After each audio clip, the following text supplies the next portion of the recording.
पाकिस्तान के सबसे पहले फ़ोटोग्राफ़र मियां अजीज़ अहमद एजनिक उनके बेटे के साथ इनसे पूछते हैं कि उनका इनके बारे में क्या कहना है। लाहौर के पहले मुसलमान फ़ोटोग्राफ़र थे। कायद आज़म जब भी लाहौर आते तो वो सारी तस्वीर उतारते। कायद आज़म को जो भी इस्लामिक कॉलेज गए हैं, किसी शादी पे गए हैं, तो वो सारे फ़ोटोग्राफी मेरे वाला साहब किया करते थे। जब करारदाद पास हुई है तो वो सारी ग्रुप फ़ोटो जो है वो मेरे वाला साहब ने उतारा, जिसके नेगेटिव भी हमारे पास मौजूद हैं।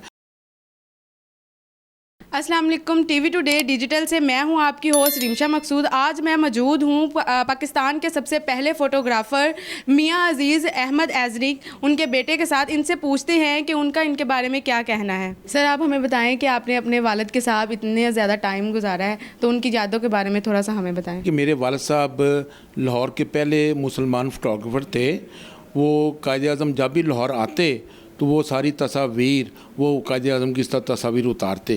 कायद आज़म को जो भी इस्लामिक कॉलेज गए हैं, किसी शादी पे गए हैं, तो वो सारे फ़ोटोग्राफी मेरे वाला साहब किया करते थे। मियाँ इफ्तिखार ममदोट वो वाला साहब के क्लास फेलो भी थे, दोस्त भी थे, और मियाँ बशीर अहमद वो भी दोस्त वाला साहब के। वो कायद आज़म का सारा प्रोग्राम बताते थे। 1940 में जब करारदाद पास हुई है तो वो सारी ग्रुप फ़ोटो जो है वो मेरे वाला साहब ने उतारा, जिसके नेगेटिव भी हमारे पास मौजूद हैं। जब ग्रुप फ़ोटो उतार लिया तो उस वक्त कायद आज़म ने फरमाया है कि मिस्टर एजनिक, मेरी एक पासपोर्ट की तस्वीर आपने उतारनी है। तो वाला साहब ने एक साइड पे ले गए।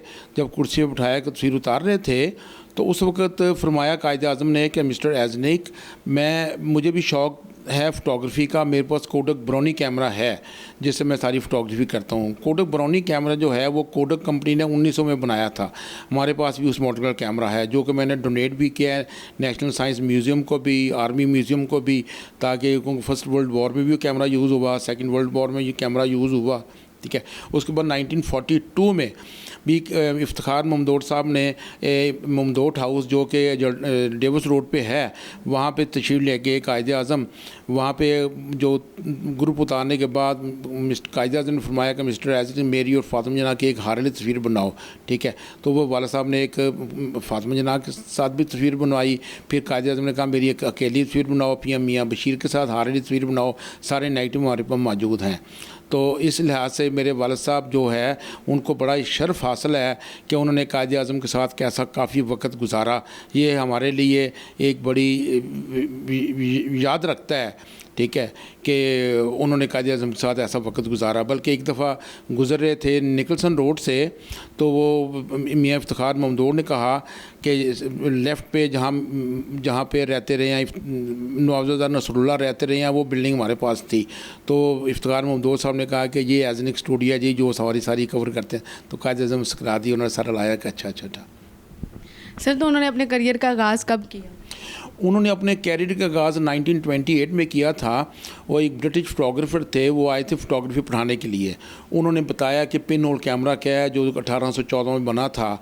वो वहाँ से फ़ोटोग्राफ़ी का आगाज़ भी किया, सीखा भी। तो वहीं से फिर अपना फ़ोटोग्राफ़ी का आगाज़ करके 1928 में उन्होंने अपना स्टूडियो बनाया। क्योंकि हिंदुओं की इजारादारी थी, मुसलमानों को तो बिज़नेस नहीं मिलता था। उन्होंने अपने नाम को कैमोफ्लेज करने के लिए निकलसन रोड पर जगह मिली, और वालिद साहब का नाम था अज़ीज़, AZ अज़ीज़ का, और NIC निकलसन रोड का लेके एजनिक बना लिया। फिर एजनिक स्टूडियो रखा। तो जैसे जो मिस्टर प्रीटो थे जो कोडक कंपनी का, उनको भी बड़ा नाम पसंद आया।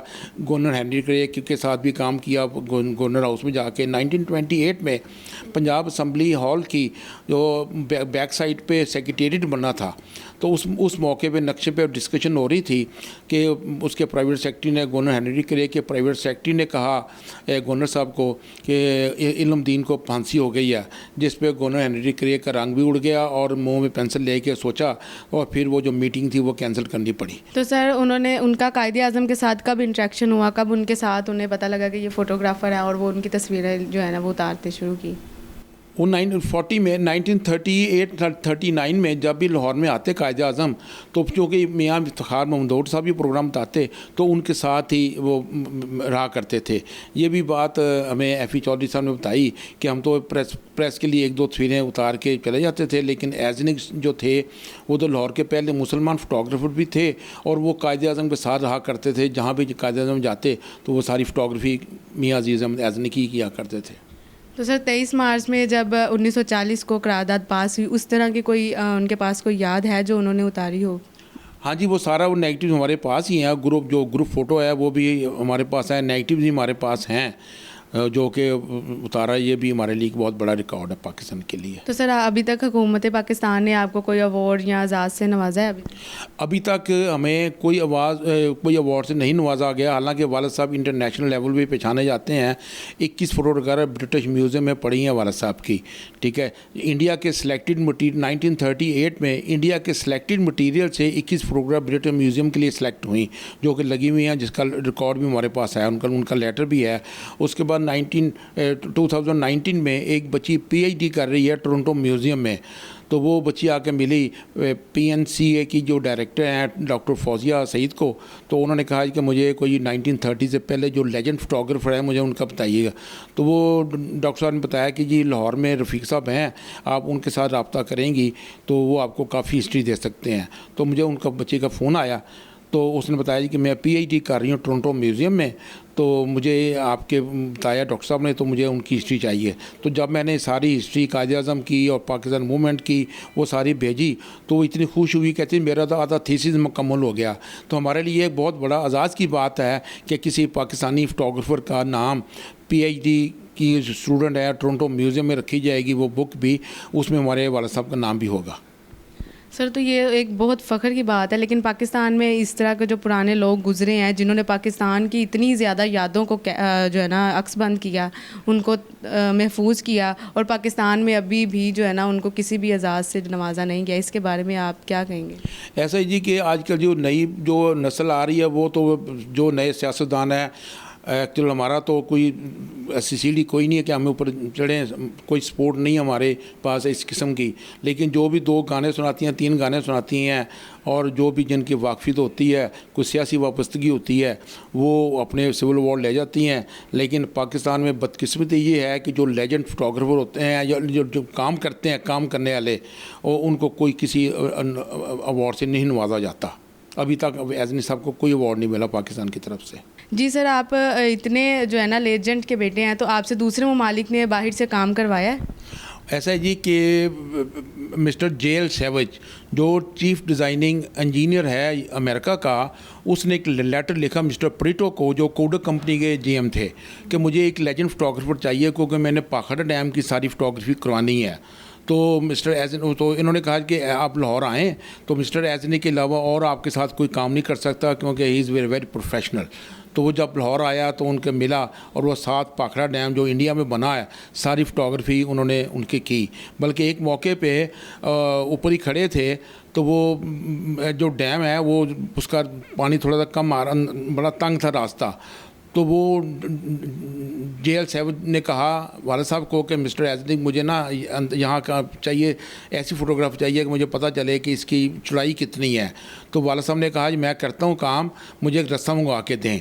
तो वालिद साहब को रस्सा उन्होंने काफ़ी लंबा रस्सा मंगवाया, और उन्होंने बांध के, तो वो बड़ी मुश्किल अपनी जान जोखिम में डाल के, हालांकि बड़ा मुश्किल था, वहाँ पे नुकसान भी हो सकता था, 100 सांप है, कुछ भी है, लेकिन वालिद साहब ने अपनी ज़िंदगी को ख़तरे में डालते हुए वो कैमरा नीचे ले रस्सा डाल के वो आहिस्ता आहिस्ता नीचे उतरे हैं और फोटोग्राफी की है। और जब उन्होंने इशारा किया कि मुझे खींच लो, वो JL सैवेज इतना खुश हुआ है कि जी वाकई मैंने इतना नड्डार फोटोग्राफर नहीं देखा जो जिसने अपनी जान जोखिम में डाल के, और नुकसान भी हो सकता था, ठीक है, क्योंकि यहाँ हम तो नहीं देख सकते वहाँ के अंदर नीचे क्या हो रहा है, लेकिन उन्होंने बड़ी अच्छी फ़ोटोग्राफी की है। बल्कि उन्होंने एक लेटर भी लिखा अमेरिका से कि अगर तुम अमेरिका भी आना चाहो तो मैं तुम्हारी तरह की मैं तुम्हारी मदद भी कर सकता हूँ। सर तो हमने सुना है कि बाहर के ममालिक के जो बच्चे हैं, तालबात है, वो थीसिस लिख रहे हैं इस टॉपिक पे कि जो सबसे पहले फ़ोटोग्राफ़र हैं या बहुत लेजेंड है उन पे, तो उसके बारे में आपका क्या कहना है? ये हकीकत है या झूठ है? हाँ जी, ऐसा है कि एक बच्ची है पाकिस्तानी, लेकिन वो टोरंटो म्यूज़ियम में PhD पे एक बुक लिख रही है, उसका नाम है सना जबी। वो आई थी पाकिस्तान, PNCA की जो DG हैं डॉक्टर फौजिया सईद उनको मिली, तो उन्होंने उनसे कहा, जिक्र किया कि मैं एक बुक लिख रही हूँ PhD पे फोटोग्राफर पे, जो लेजेंड फोटोग्राफर थे 1930 से पहले के। तो उन्होंने कहा लाहौर में रफ़ीक साहब का ये नंबर है, आप उनको कांटेक्ट करें। तो मुझे बच्चे का मुझे फ़ोन आया, मैंने सारी जब हिस्ट्री बताई है तो बच्ची इतनी खुश हुई है कि मेरा तो आधा थीसिस मुकम्मल कर दिया आपने। तो ये हमें हमारे लिए पाकिस्तान के लिए बड़ी फ़ख्र की बात है कि यहाँ की लेजेंड फोटोग्राफर का नाम जो टोरंटो म्यूज़ियम है वहाँ भी लिखा जाएगा। आपने अपने वालिद साहब के साथ कितना अरसा काम किया और कितना सीखा है उनसे? मैं अपने वालिद साहब के साथ 1970 में आया था और मैंने सारा जो काम सीखा, प्रेस फोटोग्राफी भी उन्होंने मुझे सिखलाई, और जो लाहौर म्यूज़ियम में जितने भी प्राइम मिनिस्टर प्रेसिडेंट आते थे मैं उन सारी की मैं ही कवर किया करता था। बिंद्रा नाके आई है, शहनशाह ईरान आया, उनकी बेगम आई है, ठीक है, और जितने भी प्राइम मिनिस्टर आते थे तो मेरी सारी ट्रेनिंग लाहौर म्यूज़ियम से हुई है। मुझे बड़ा फ़ख्र है कि मैंने जब बेनज़ीर भुट्टो छोटी होती थी, भुट्टो साहब नुसरत अपनी वालदा के साथ नुसरत भुट्टो के साथ आती थी, तो मैंने उनकी सारी फ़ोटोग्राफी की हुई है लाहौर म्यूज़ियम में। एक इंडिया में मिस शांति जो सेक्रेटरी रिटायर हुई हैं इंडिया में, वो अपना सारा थीसिस वाला साहब से करवाती थी फ़ोटोग्राफी के हवाले से। तो ये भी हमारे लिए एक बहुत बड़ी फ़ख्र की बात है कि बच्चों की भी मदद किया करते थे वो फ़ोटोग्राफी के हवाले से। कायद-ए-आज़म मोहम्मद अली जिन्ना ने जैसा ख्वाब देखा था वैसा ताबीर तो नहीं हुआ, लेकिन उनकी बेहतरीन यादें हमारे पास मौजूद है जिनकी हमें कदर करनी चाहिए। इसी के साथ अपनी होस्ट रिमशा मकसूद को इजाज़त दें। अगले प्रोग्राम तक अल्लाह हाफिज़।